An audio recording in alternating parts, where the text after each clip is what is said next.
As you all may know, I do oil and gas work also. Today I'm on my way to Well Works up in Yukon area. Work on some line heaters. I'll get you a video of that as we go. It's about an hour and a half, 2 hour drive up there depending on traffic, weather, what have you. Today we're going to function test the fuel train on this line heater. Make sure the burner management system clicks and does what it's supposed to do. We'll go through and check all the pressures and what have you. I don't have gas out here in the middle of the yard, so we're just going to use air pressure to function test everything.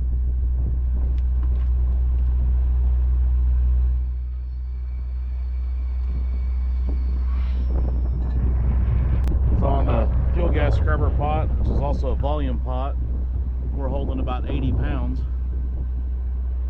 which means that Big Joe's working. On the fuel train, it's set at about 20, but I know from experience it'll drop to about 12 once it opens, so I know the Little Joe's working, which is this. I can't hear any pilot gas or main burner gas going through, so I know from experience that the solenoids are both working.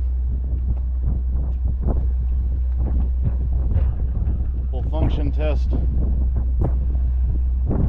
this Profire.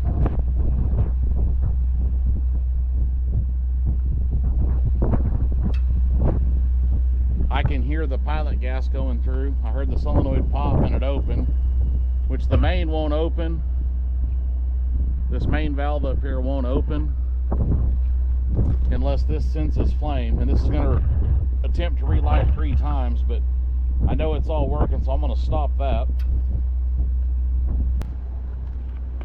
I'm going to get in here and look, make sure everything looks lined up on this cover. And I can tell by looking that everything in there is lined up. That's the end of the mixer. There's the pilot.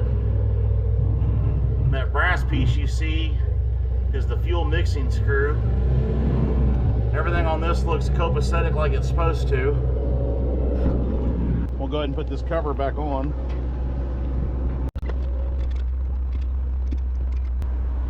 Next thing we'll check, this has a winch on it for lifting that stack. We need to make sure that the winch and the stack and the controller are all here.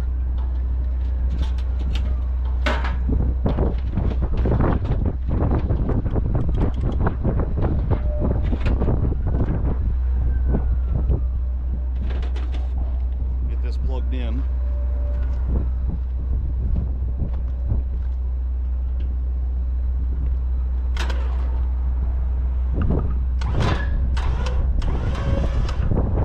Goes up, lifts,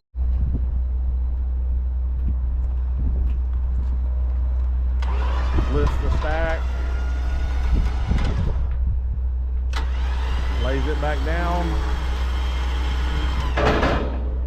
Okay, we know the winch works. We'll put this back up.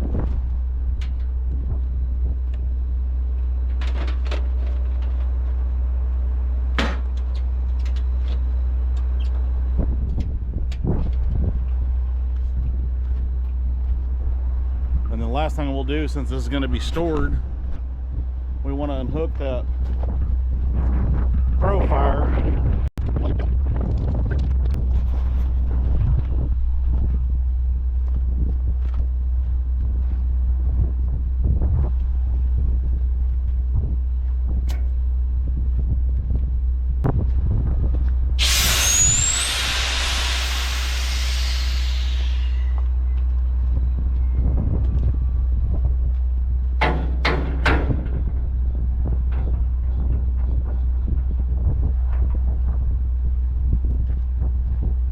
Checking the fuel train on this, that's how I check it.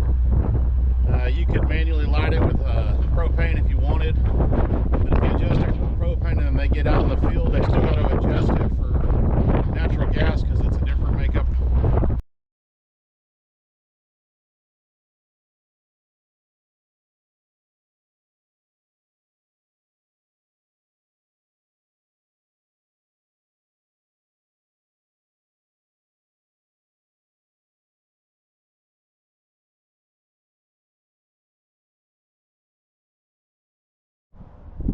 This is an absolute beast of a line heater. It's huge. It's set up on a option A or option B burner in case it goes bad in the field. If A burner stream goes bad, they just shut it off, open B, and go right back to work. That way there's no downtime. This is a manual pneumatic system. It does not have a burner management system on it. So we'll check out this unit.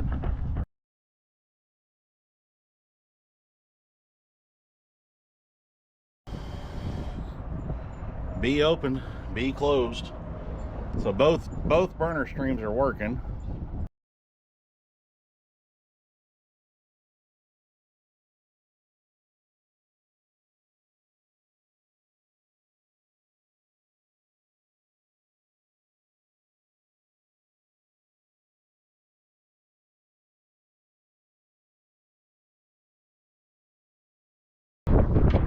Sometimes you have to figure out how to undo what somebody else has done or why they did it.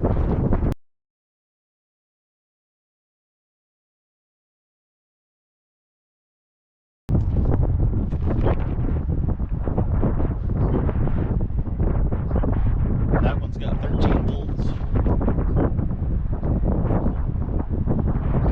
13.7, 13.8.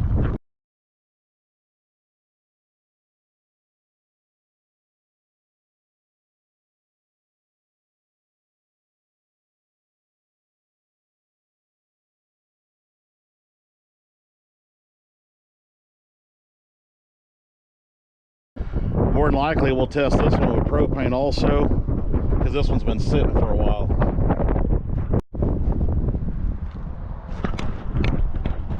These flame cells are heavy and awkward to pull out and put back in, so they put a hinge on these bigger ones. I've got all the bolts out with this one. We'll have to light this on propane after we test everything else just to see what it does, but I'm going to hit the on button and see if I can see it sparking.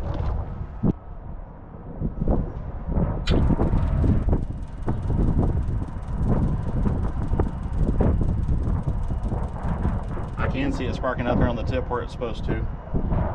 That means more than likely this will ignite like it's supposed to. Let's get the fitting changed out on the inlet.